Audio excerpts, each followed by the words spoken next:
Every single year, once the calendar flips to August, people start thinking about this one term in fantasy football, that term being sleeper. Everyone starts to look for that late round darling, that late round gem that is going to take their team to the next level to win their fantasy football championship. Inside of today's video, I'll be breaking down my top 5 sleepers for the 2022 fantasy football season. Before we do get into that, though, I would like to ask that if you are new to the channel and you do end up enjoying today's video, that you please make sure to hit that subscribe button down below. And while you're down there, whether you are new to the channel or not, please make sure that you do leave a like on today's video. It would help us out a ton. And if you would like to follow me on Twitter, please do so at NotoriousFNTSY. My name is Nick Lepre, and without further ado, let's get into my top 5 sleepers for the 2022 fantasy football season.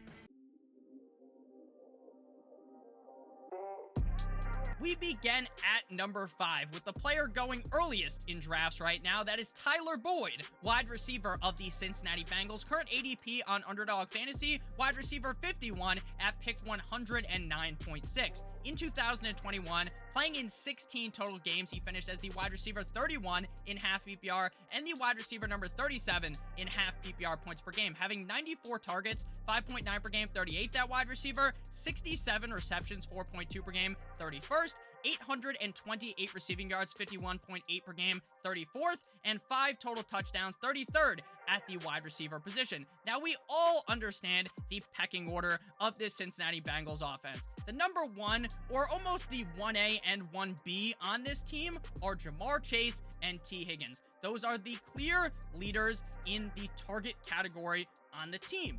But it's not like Tyler Boyd is just this distant third, this guy that has no ability to potentially have a humongous season on the team. Tyler Boyd right now, like I stated, is coming off the board as the wide receiver 51. Last year in half PPR, he finished as the wide receiver 31. So he is going 20 wide receiver picks later than where he finished last year. Now, do I think that Tyler Boyd's going to finish exactly as wide receiver 31 in 2022 fantasy football? No, but I do understand that based upon the situation that Tyler Boyd is in 2022, we should not be drastically overreacting and be drafting him as the wide receiver 51, because that makes absolutely zero sense. This offensive line in Cincinnati is a big step up from what they had last year in 2021. It was evident in the Super Bowl that this offensive line was pretty dog shit in Cincinnati. They went ahead and added in some new pieces, so the offensive line is going to get better, meaning that Joe Burrow will have more time to throw the football. This is Joe Burrow's 3rd year in the NFL. He looked great last season, 100%, but maybe Joe Burrow takes an even further step up. And if there was to be an injury in front of Tyler Boyd of either Ja'Marr Chase or T. Higgins, I really believe that Tyler Boyd would be in position to take a monstrous leap in fantasy football if they were to miss some serious time. And if they don't miss any time, then Tyler Boyd is in position to be a very safe flex play every single week in your roster, with the upside of the Cincinnati Bengals laying the smackdown to another team and Tyler Boyd potentially finding the end zone 1 or 2 times in that game. I love Tyler Boyd right now, coming off the board as the wide receiver 51 at pick 109.6.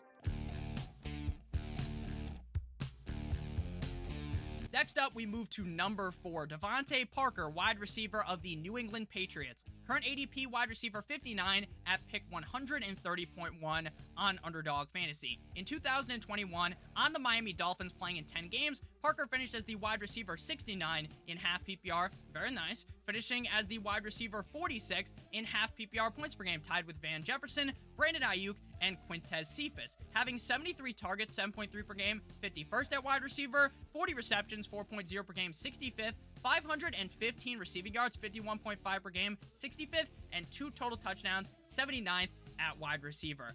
Every single piece of news that comes out of the New England Patriots training camp is completely positive for DeVante Parker. It is quite evident from all of the clips I have seen and from all of the news blurbs that I have read that DeVante Parker could be the number 1 wide receiver in terms of targets on this offense.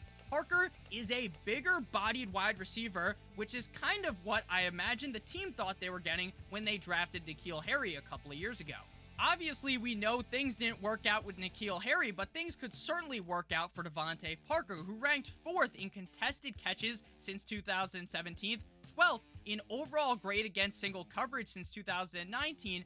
This year, based upon where DeVante Parker is going, he seems like a no-brainer. Now, I understand that Jacoby Myers turned heads last season, but Parker is by far and away a significantly bigger red zone threat when compared to Jacoby Myers, who struggled immensely in terms of scoring touchdowns last season. It is very clear that Mac Jones and DeVante Parker have a very good connection this early on in training camp, and by the time that football starts in early September, we should see DeVante Parker take a humongous leap and potentially be the #1 wide receiver on the Patriots roster. There's also the added upside that this Patriots team looks to be a little bit more pass-heavy in 2022 when compared to the past, because they lost offensive coordinator Josh McDaniels to the Las Vegas Raiders. And I think that they're gonna kind of unhandcuff Mac Jones and let him throw the ball a little bit more than they did last season. Right now at current ADP, DeVante Parker is a chef's kiss, magnifique, excellent pick at wide receiver 59, pick 130.1. Next up, we move to number 3, Darrell Henderson, running back of the Los Angeles Rams, currently coming off the board as the running back 44 at pick 134.5. In 2021, Henderson played in 12 games, finishing as the running back 27.5 PPR and the running back 21.5 PPR points per game, tied with Kareem Hunt of the Cleveland Browns, having 149 carries, 12.4 per game, 31st at running back, 688 rushing yards, 57.3 per game, 27th, 40 targets, 3.3 per game, 35th, 29 receptions, 2.4 per game, 39th, 176 receiving yards, 14.7 per game, 46th, and 8 total touchdowns, 17th at running back. Now, the thing that has been most positive for Darrell Henderson that we have heard out of camp is what Sean McVay, head coach of the team, said a couple of days ago. On August 2nd, Sean McVay says, "I look at it as we've got 2 starting running backs. Those 2 starting running backs, Cam Akers and Darrell Henderson." He later stated in that same interview, "We need to get them involved. They need to be on the field. I think it's healthy for them to be supplemental to one and another." Meaning that they are going to use both of these running backs at a high rate. Now, does that mean that Cam Akers is a terrible pick in the 4th round or the 5th round, depending on where you're getting him? Maybe, maybe not, because we all know that if Cam Akers is truly healthy and recovers from this Achilles injury perfectly, that he is a better running back than Darrell Henderson. But at the same time, we can't dismiss what Sean McVay said. Sean McVay basically told us that Cam Akers isn't going to be this workhorse running back, that Cam Akers is going to be splitting playtime with Darrell Henderson. Again, I think Akers is the better player, but going at running back 44, pick 134.5, Darrell Henderson is the perfect handcuff with the upside of being usable when Cam Akers is still healthy. And we all know that it is very difficult for a running back to come back from an Achilles injury. So Cam Akers, while he is immensely talented, if he does struggle, we could see a lot of usage out of Darrell Henderson for the LA Rams. And again, going that late at running back, he just seems like a no-brainer pick. Before we move into the final 2 sleepers of today's video, I would like to give you guys a quick word from our friends and our sponsor of today's video, Underdog Fantasy, which is the best place to play fantasy football this summer. The Best Ball Mania 3 tournament has $10 million in total prize money, with first place taking in $2 million.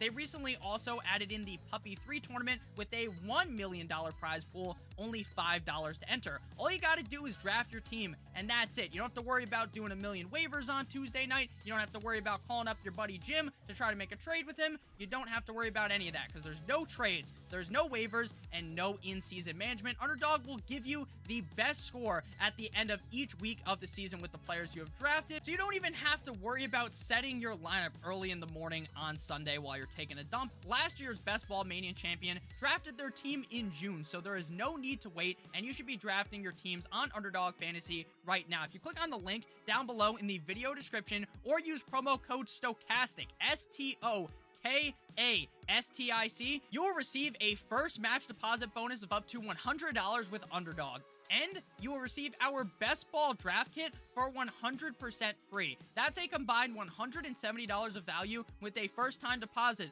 of $100.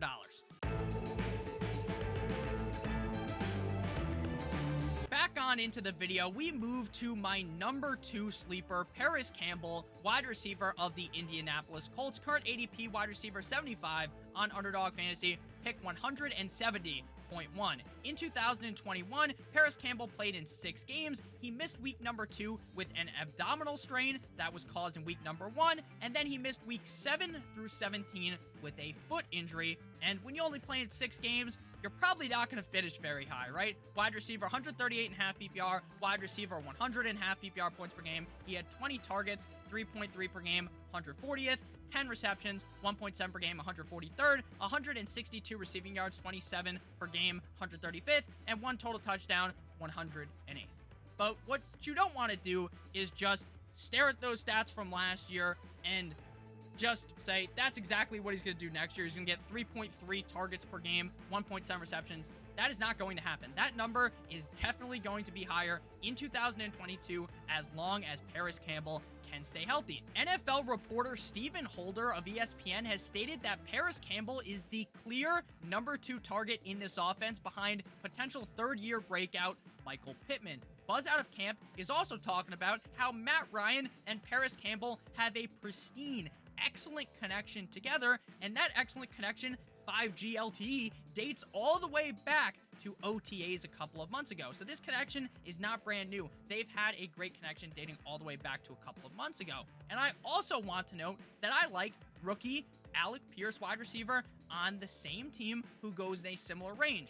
But I certainly feel a little bit more confident putting my neck out for Parris Campbell, who we've seen has done it before. We've seen those spike games out of Parris Campbell that could potentially elevate him to being a top-end wide receiver in fantasy football. All we need is Mr. Campbell to stay safe, and he could easily eviscerate wide receiver 75 of his current ADP.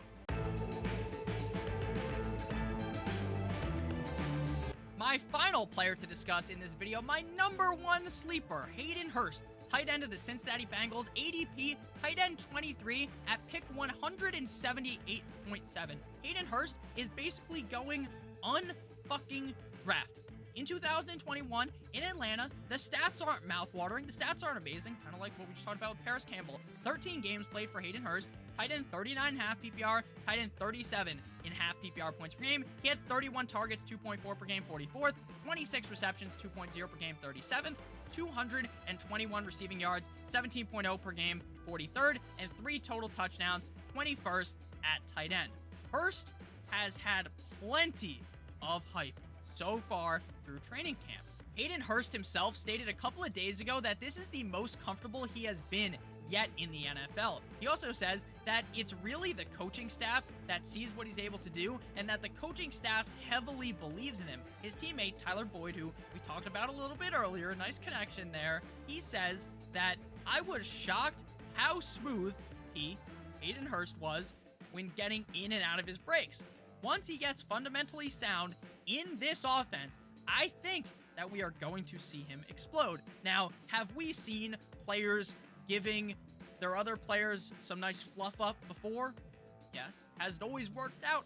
Of course not. But I personally believe that Hayden Hurst is a much better player than stats he's put up over the last couple of years. Obviously, last year in Atlanta, things weren't going to go well for Hurst because they fucking drafted Kyle Pitts inside of the top 5 picks of the 2021 NFL draft. Of course, Hayden Hurst was not going to be very successful. But I think in Cincinnati, who used a tight end last year in CJ Uzomah, we could see those huge splash games, those games where Hayden Hurst hangs 2 or 3 touchdowns in a game in Cincinnati. I love Hayden Hurst this year, and as one of those late round dart throws, I'm pretty confident that Hayden Hurst has the upside to finish as a top 12 tight end in fantasy football, and he is going nearly outside of the top 20 at the tight end position. So thank you guys all so much for watching today's video. Let me know down below in the comment section what you guys think about these top 5 sleepers. Let me know who your number 1 sleeper is for the 2022 fantasy football season. Please make sure that you do check out our sponsor of today's video, Underdog. Again,